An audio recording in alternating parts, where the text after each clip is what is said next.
આપણે લાગનું તો થોડું હોય. લાગનું ગોતો લૂંટાઈ ગયા. શું લાગનું ગોતવામાં લૂંટાઈ ગયા અને અત્યારે રોકાઈ ગયા કે ડૂબી ગયા? ડૂબી ગયા, ખલાસ થઈ ગયા. અને આવ્યું બધું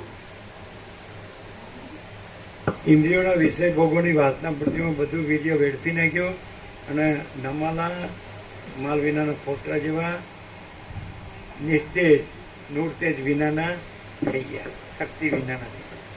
અને તો પાછું રૂપ મને ઓળખતો નથી. ખબર હતી કે પરપોટા થયા નથી ને ફૂટ્યા નથી. 8-10 મણ લાકડાનો ઘરાક.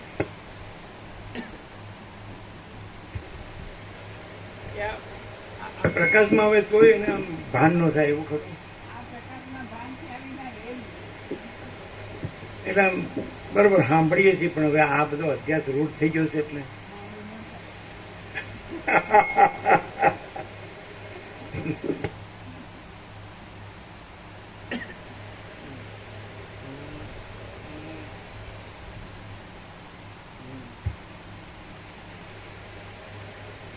આ જીવન મુક્ત મુનિ શ્રેષ્ઠ વ્યાસજીને આપણા મોં આગળ આપણી કલ્પનાથી જ આપણે દેહવાળા જેવા દેખીએ છીએ, પણ આપણે એમના મનના નિશ્ચયને જાણતા નથી.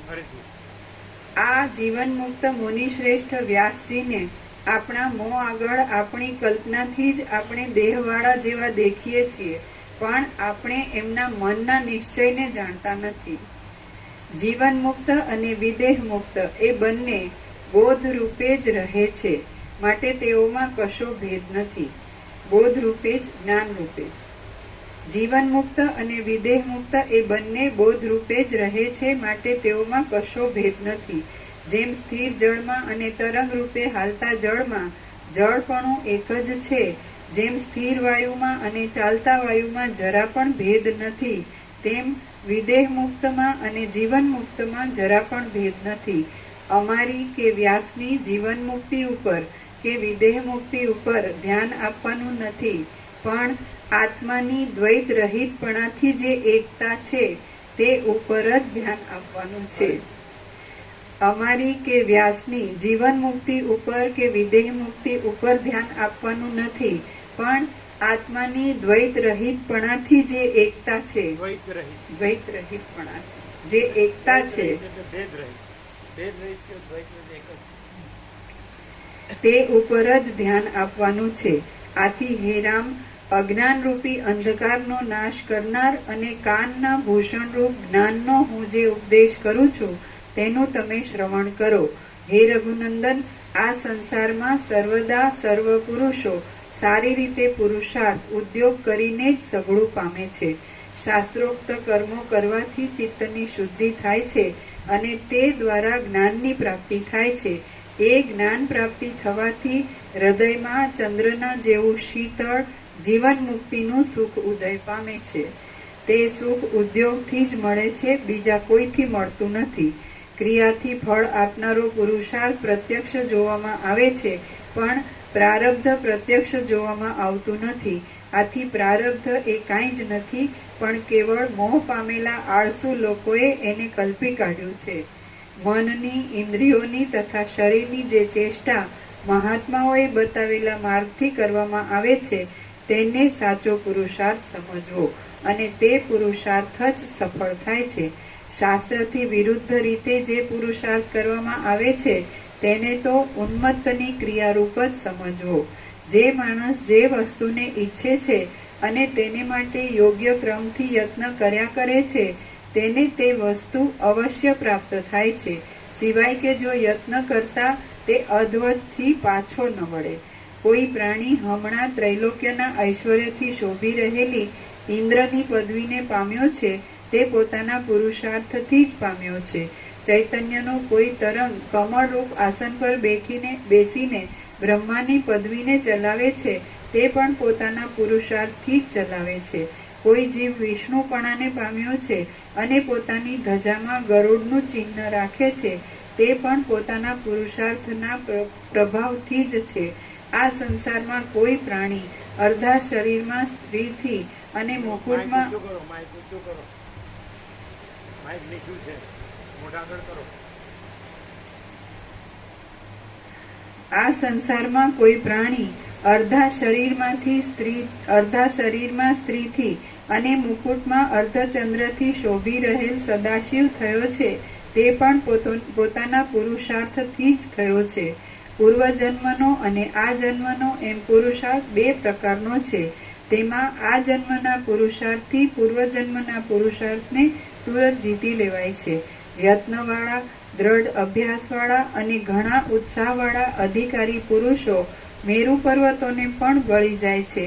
ત્યારે પુરુષાર્થી પુરુષો પૂર્વજન્મના પ્રારબ્ધને ગળી જાય તેમાં તો કહેવું જ શું. જે પુરુષાર્થ શાસ્ત્રની રીતિને અનુસરીને કરવામાં આવે છે તે પુરુષાર્થ જ અનેક ધાર્યા ફળોને સિદ્ધ કરે છે. પણ જે પુરુષાર્થ શાસ્ત્રની રીતિથી વિરુદ્ધ કરવામાં આવે છે તેથી તો અનર્થ જ થાય છે. પુરુષ પોતાના દુષ્ટ આચરણોને લીધે કોઈ દુર્દશા પામે છે ત્યારે પોતાનો હાથ પણ સ્વાધીન નહીં રહેવાથી માંડ આંગળીઓ વાળીને ખોબો ભરીને તેમાંથી પાણીનું એક ટીપું મોંમાં પાડવામાં આવે છે તો તે પણ ઘણું માનવામાં આવે છે. બીજી બાજુ પુરુષ કોઈ સદાચરણોને લીધે ઉત્તમ દશા પામે છે ત્યારે સમુદ્રોથી, પર્વતોથી, નગરોથી અને દ્વીપોથી ભરપૂર આ સઘળી પૃથ્વી પણ પુત્રોને વહેંચી આપતી વખતે ઓછી લાગે છે. શ્રી યોગ વાસિષ્ઠ મહારામાયણમાં મુમુક્ષુ પ્રકરણનો પુરુષ પ્રયત્ન નામનો સર્ગ ચોથો સમાપ્ત. સર્ગ પાંચમો પુરુષાર્થની પ્રબળતા અને દૈવની અભિન્નતા.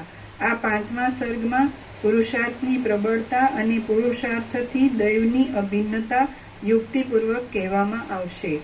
વસિષ્ઠ બોલ્યા, જેમ પીળા અને કાળા આદિ વર્ણોની પ્રકટતામાં પ્રભા જ કારણરૂપ છે તેમ શાસ્ત્ર પ્રમાણે ચાલનારા લોકોની પ્રવૃત્તિ જ સઘળા પુરુષાર્થોની સિદ્ધિમાં કારણરૂપ છે. મનથી કેવળ ઈચ્છા કરવામાં આવે પણ શાસ્ત્ર પ્રમાણે પુરુષાર્થ કરીને સિદ્ધ કરવામાં ન આવે તો તે એક જાતનું ઘેલાપણું જ ગણાય. એથી પુરુષાર્થ સિદ્ધ થતો નથી પણ મોહ ઉત્પન્ન થાય છે. જે રીતે કર્મ કરવામાં આવે છે તે રીતે મનુષ્યને ફળનો અનુભવ થાય છે. પૂર્વજન્મના જે કર્મો ભોગ આપવાને સજ્જ થયા હોય છે તે જ પ્રારબ્ધ કહેવાય છે. માટે પ્રારબ્ધરૂપ કર્મોનું ખંડન આ જન્મના સત્કર્મોથી કરી શકાય છે. શાસ્ત્રોને અનુસરતો અને શાસ્ત્રથી વિરુદ્ધ એમ બે પ્રકારના પુરુષાર્થ છે. આને બુદ્ધિથી અને કારણ કાર્યથી સમજવાનું નથી. આભાસ ભ્રાંતિથી સમજવાનું નથી. સીધું પ્રકાશથી. એમ કે પ્રકાશ સચ છે અને ભ્રાંતિ છે જ નહીં, પતી ગયું. એટલે પૂર્વનું જે કર્મ કહો છો તે તો ભ્રાંતિ છે અને તો છે જ નહીં, અને પ્રકાશ તો છે જ. તો પ્રકાશ જ છે અને ભ્રાંતિ છે જ નહીં, તો પ્રારબ્ધ છે જ નહીં. અને પછી પુરુષાર્થ કરવાનો રહેતો નથી.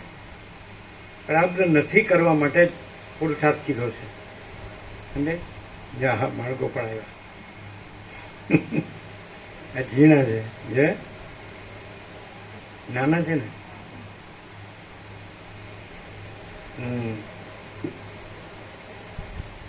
એટલે આ શું છે કે મેઘરાજાને મેર વહેલી થવાની છે એવું કે છે. એવું કે છે ને. શું કે તમારું જ્યોતિષ મેઘરાજા વહેલા આવે જ ને.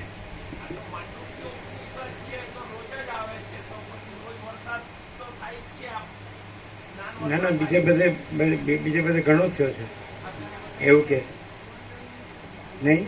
બીજે બધે ઘણું છે અને વહેલું ચોમાસું આવે એવું કે.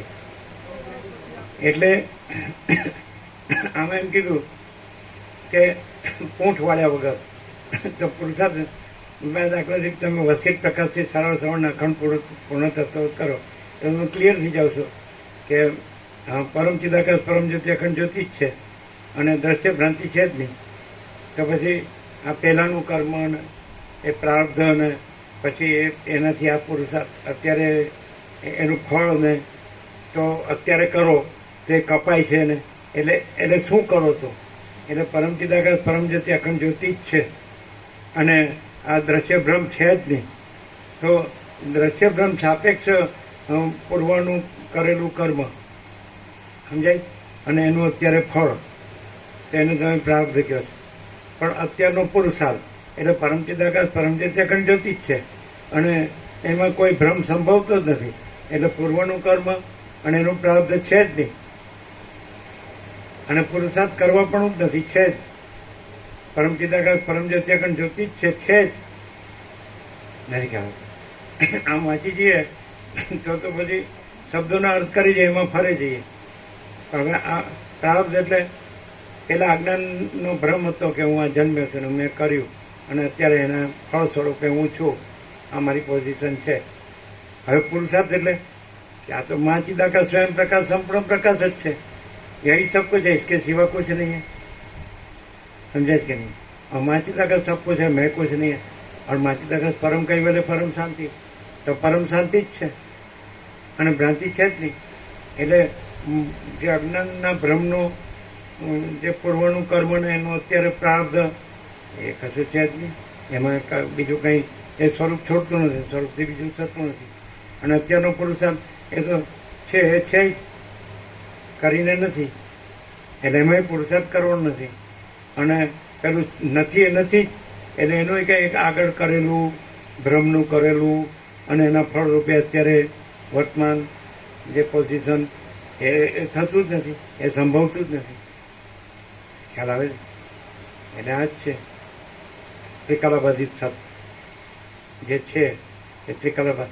આકાશથી પણ મોટો આખો અનંત ચૈતન્ય પ્રકાશ છે, તો એ તો છે અને સ્વયં મા ચિદાકાશ આખો એટલો પ્રકાશ છે, આખો અનંત એક જ મા ચૈતન્ય પ્રકાશ છે, તો છે.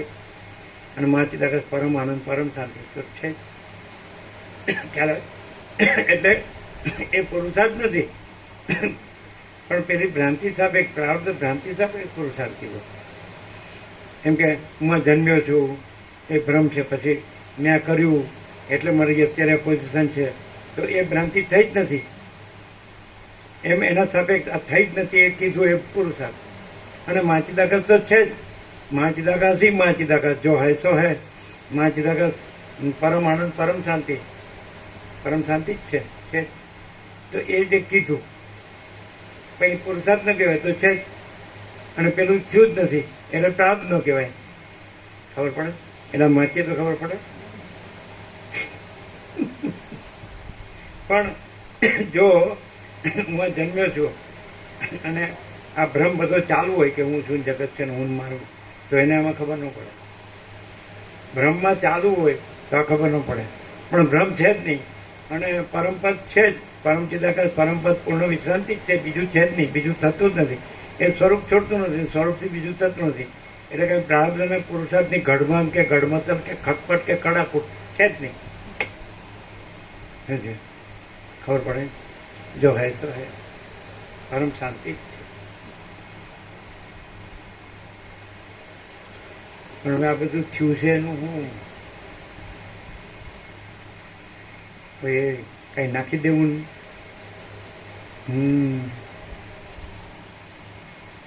भ्रम रहे भ्रम रखे तो भ्रम नहीं है, और ब्रह्म रहा ही है और भ्रम है ही नहीं.